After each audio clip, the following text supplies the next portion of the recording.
ఇప్పుడు గవాయి జడ్జిమెంట్ అమలైతే మీ బతుకు ఏందంట? అసలు రాజ్యాంగంలో రిజర్వేషన్లు చేస్తే మీ బతుకేంది అని అడుగుతున్నా.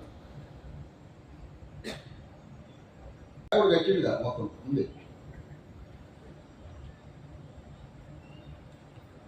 అందుకనే సమాజంలో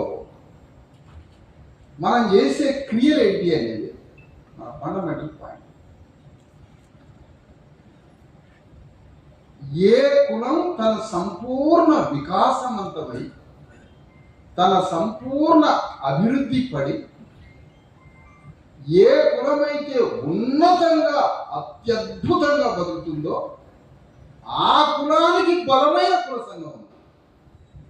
ఎందుకు అంటే ఎప్పటికైనా నా కులానికి ప్రమాదం ఏర్పడుతుందేమో, ఇంకా 1000 ఏళ్లకైనా, కాబట్టి నా కులానికి ఒక కుల సంఘం కావాలని అతను అనుకున్నాడు. ఒక కులానికి కుల సంఘం కాదు కదా, బస్ స్టాండ్లో ఉన్నాడు మనోడు. బస్ స్టాండ్ ఏంటి నాన్న బీజేపీలు బస్ స్టాండ్లో ఉన్నాడు మనోడు. బస్ స్టాండ్ ఎవడన్నాడు? Bus stand.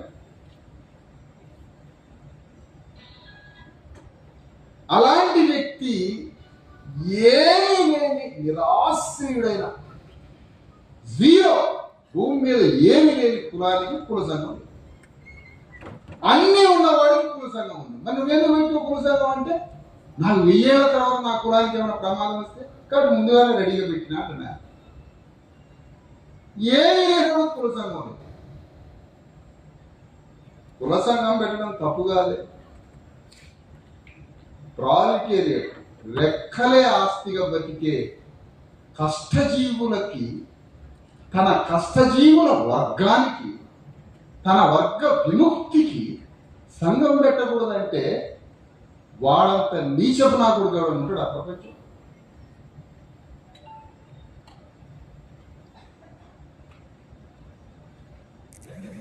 ఒకవేళ మాదిగలు కుల సంఘం పెట్టి విముక్తి కావాలి అంటే అది కమ్యూనిస్టు పార్టీ కన్నా 100 కోట్ల రెట్ల గొప్ప సంఘం.